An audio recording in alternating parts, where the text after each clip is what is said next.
Good morning. My name is Jan Čapek. I'm the CEO of Brains, which is a company that stands behind Slushpool.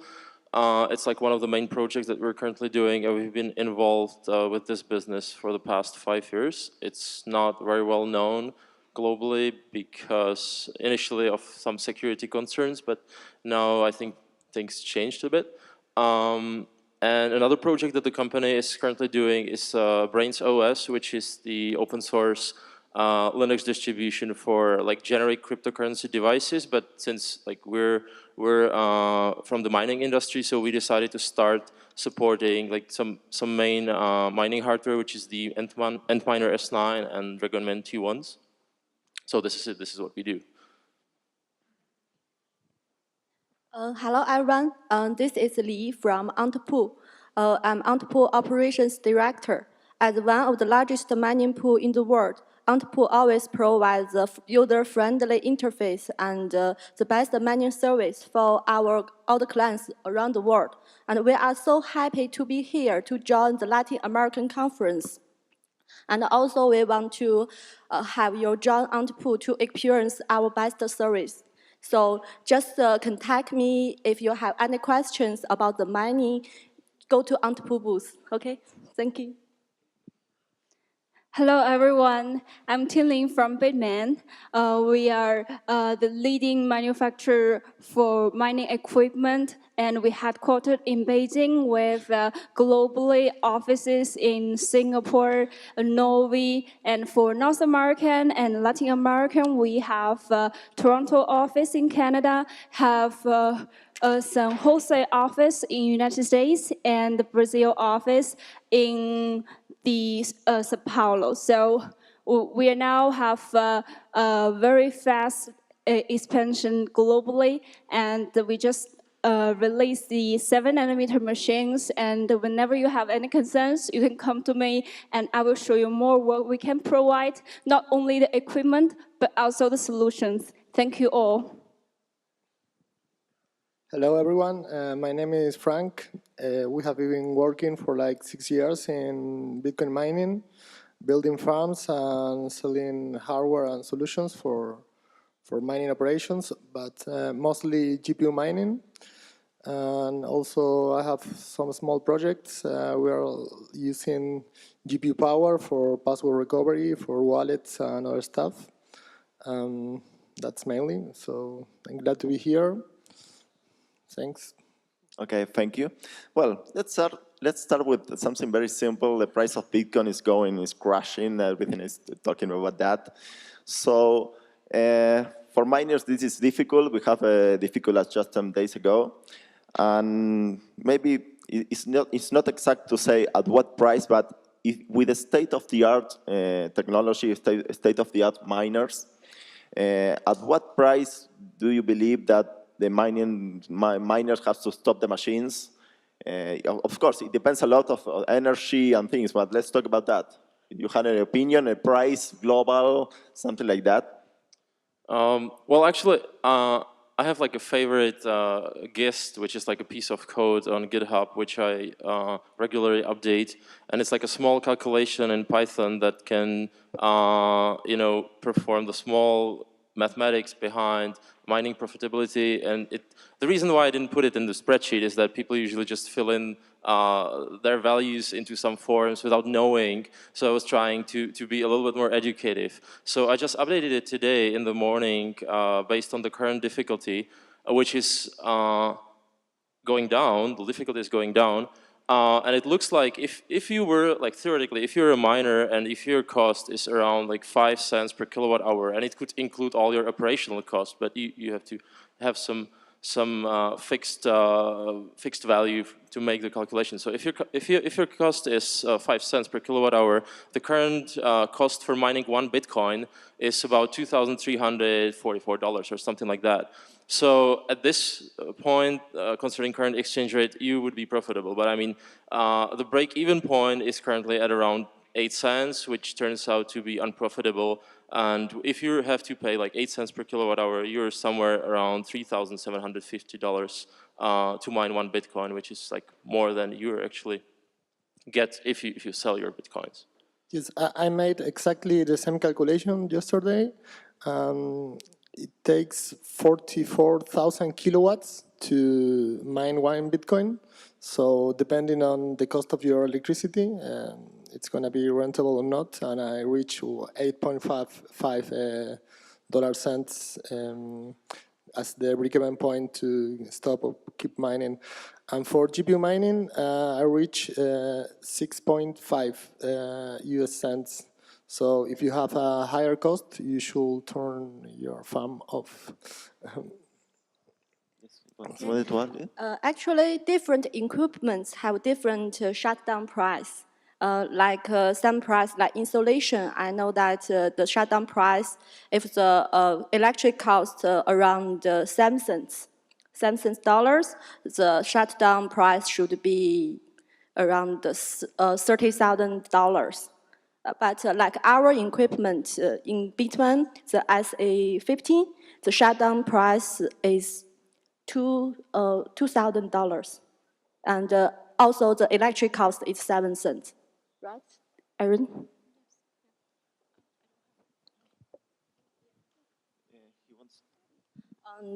Actually, in this marketing, as always know that even we know this is low marketing, we don't sell our coins just immediately. We always hold it, waiting for the high market comes. So in our industry, we know that sometimes it's very profitable, only cost 1 month, 2 months, at least a half year. But in this low market, you can, maybe some of the miners cannot see the future. They thought, oh, it's maybe 1 year, 2 years, cold winter like that. The marketing still in the low area, but actually we should have faith in our industry since we joined this industry. Maybe half year you cannot get your money back, but you can still wait for the marketing come. And I know some clients already earned a lot last year. So maybe you can save the money from the last year and support this year, then wait for the price go up. Yeah. And if you shut down right now, you'll lose your coin, and when the marketing come, you don't have coin. So. I just had a small comment on this. Like what we can see is that it really matters not just the electricity price, but also on the type of the mining equipment that you're using. So for the GPUs, the power efficiency is different.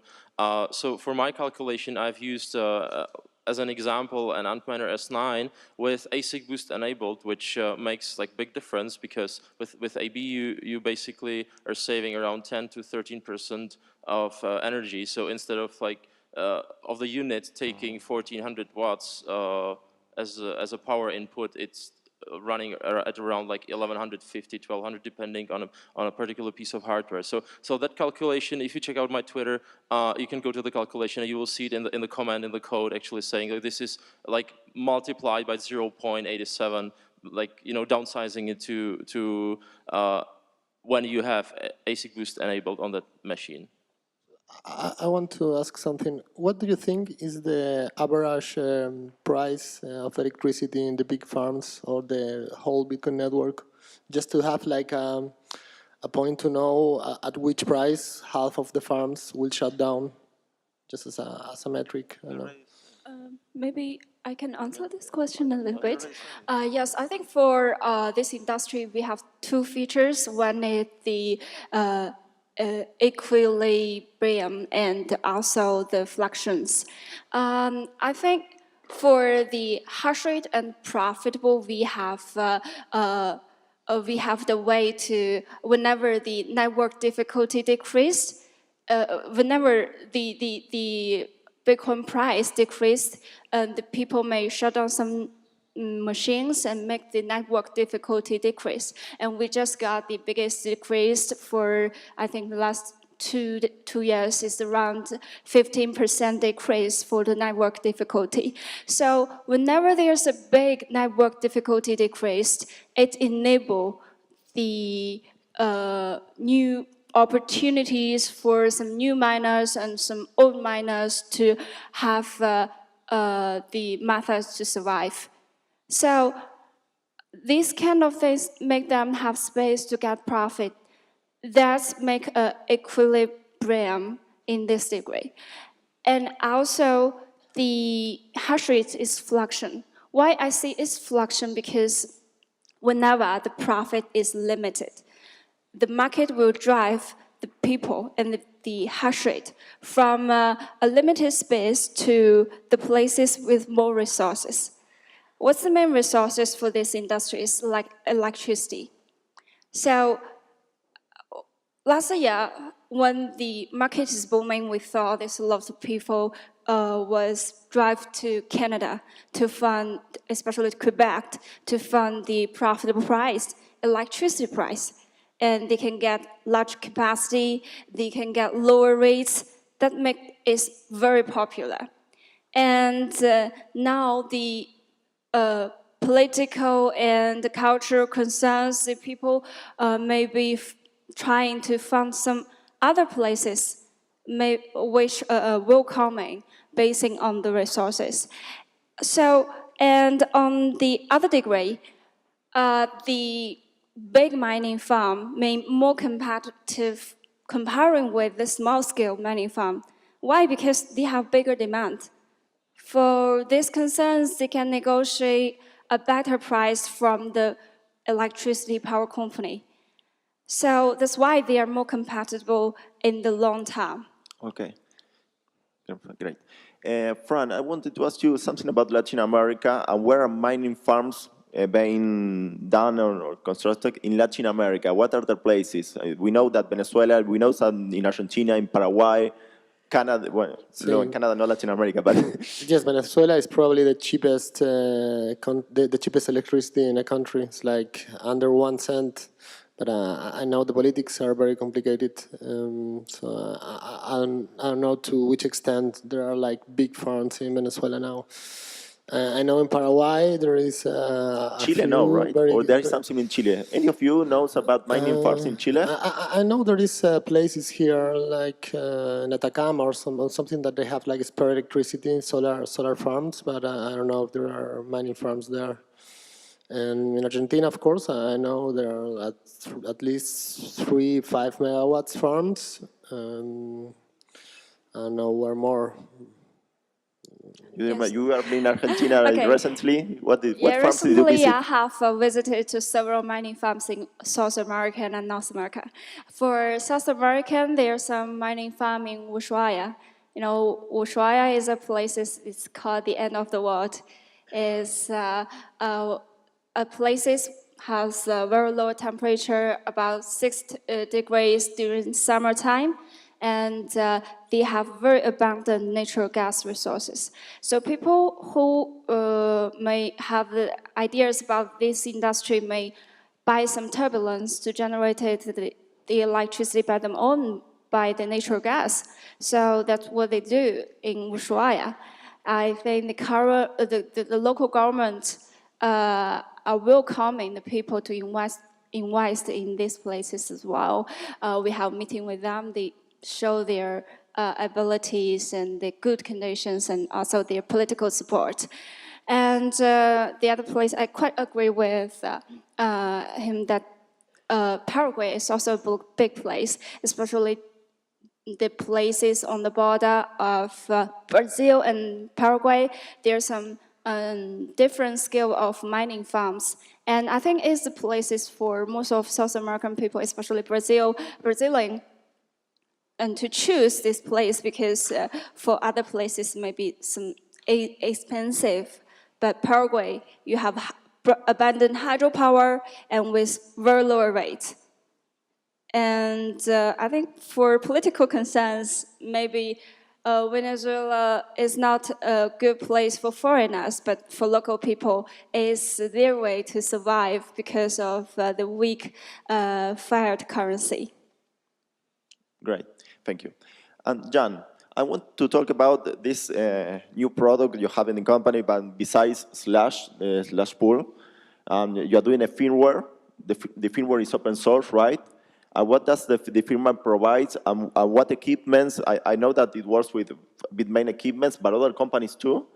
and you are competing with the people doing the miners and doing firmware for them. Why do you believe that's what's the market with that for brains? Well, basically the main idea was that we wanted to solve our own problem, and the problem manifested very nicely when we were lately publishing the extension to the mining protocol to allow doing like overt ASIC Boost.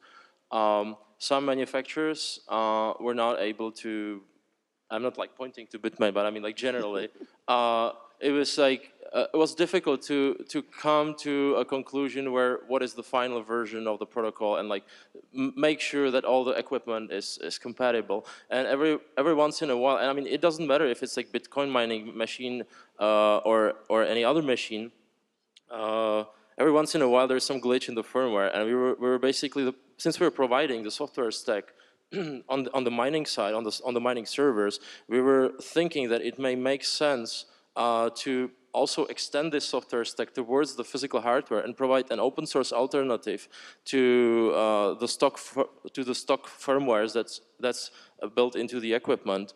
And the two reasons are making our life more easy because we can support something that we know. Second is it's open, so basically people can audit things. And I think eventually it's making the life of manufacturers easier because we would be, or the community would be taking care of the whole software ecosystem, like starting from the mining part up to the physical hardware. So. My dream is one day that manufacturers would be actually using this as an industry standard, and they don't have to struggle with developing various Linux flavors in order to run them on their own custom hardware. So this is like my dream. I want to ask Bitmain if that could be possible in the future. Do you see a place in the future where Bitmain equipments having a different firmware not made by you? Okay, it's a really interesting question. So actually, we released several versions of firmwares of our own products already. I think maybe some of you already use it.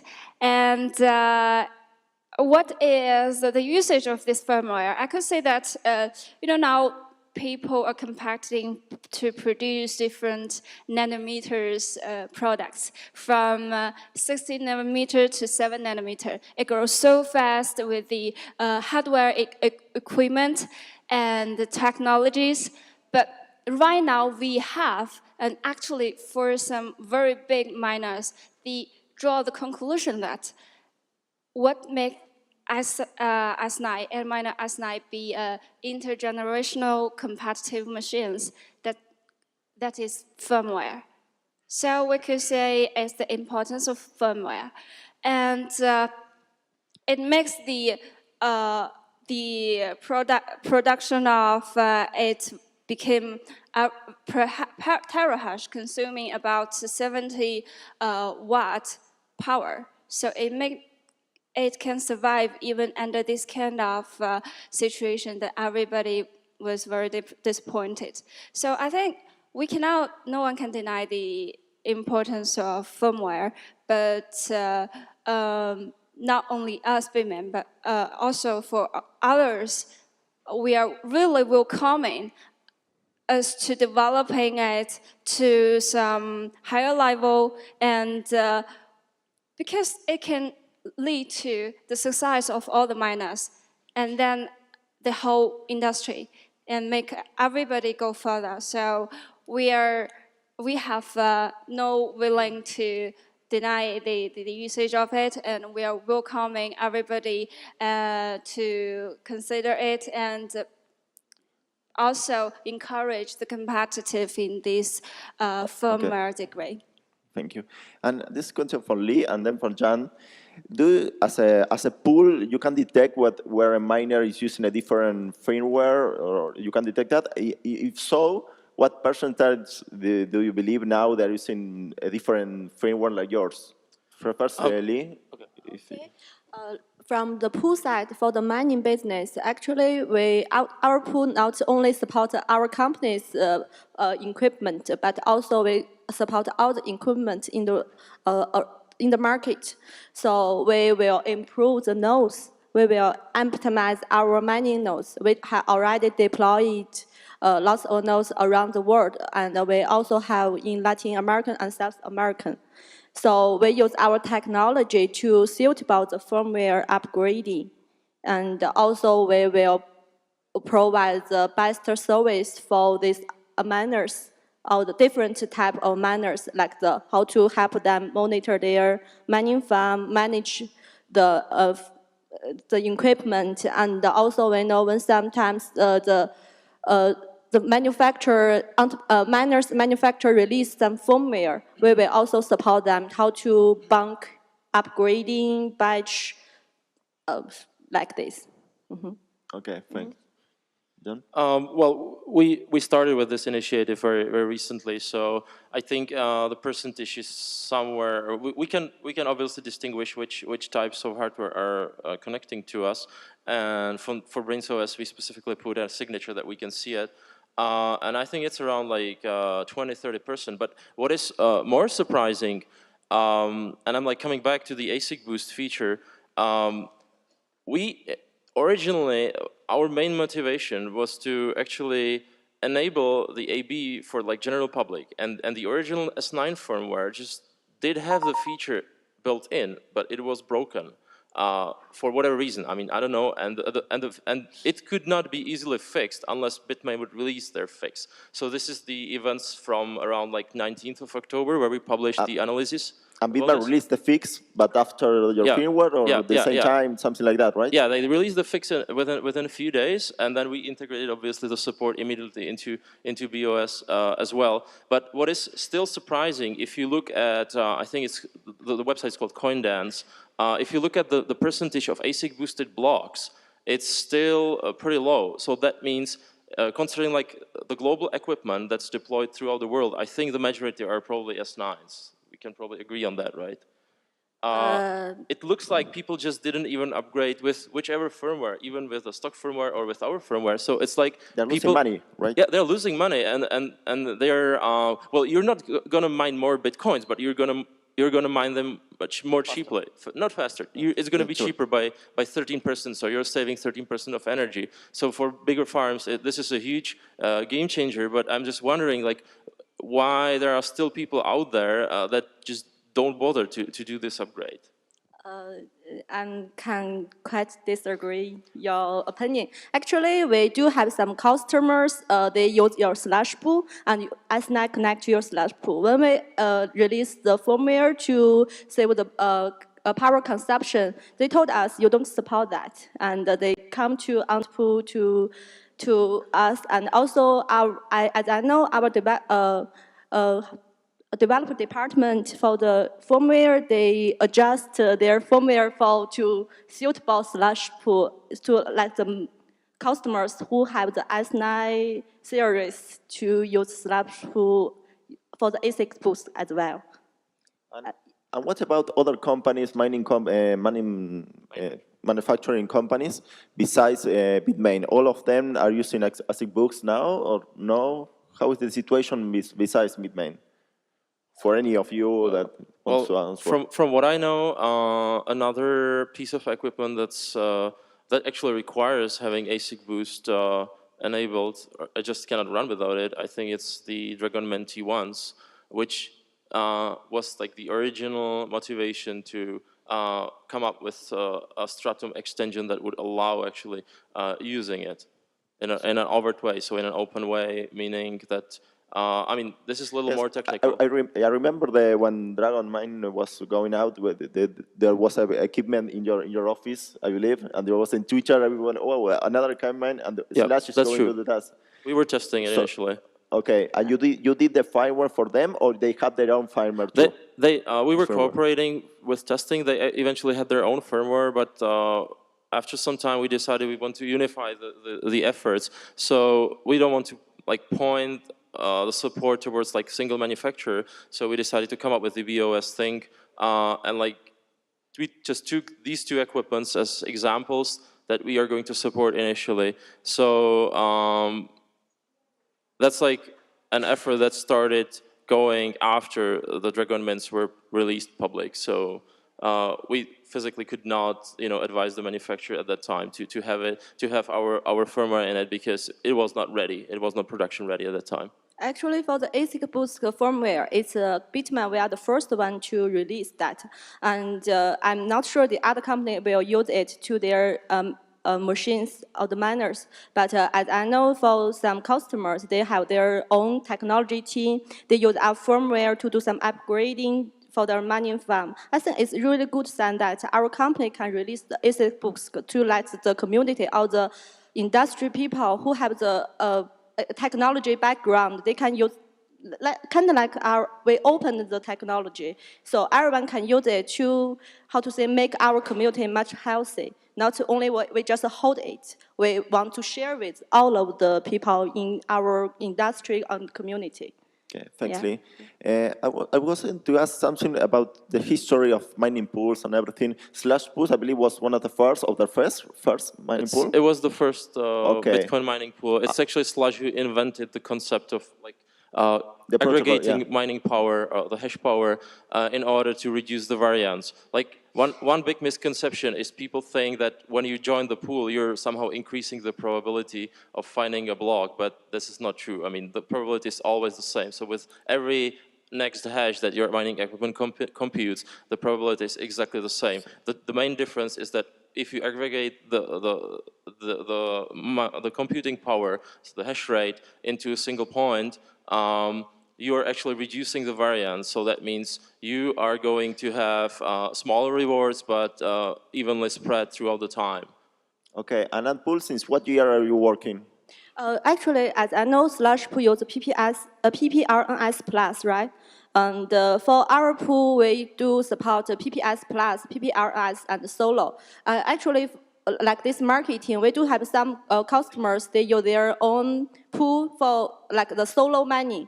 Actually, if your hash rate is lower 500 petahash, it's hard to find a block. It's better to join a pool like Slash or Ant pool to work together to get the blocks, to find the blocks and get the shares.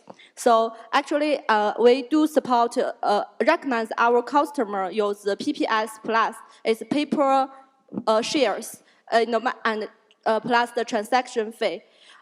If you choose this kind of mining method, you will get very stable earnings every day. Want to change a lot, or like you use Solo, you can find blocks 2 weeks or over one month, you will lose money. So that's Antpool provide.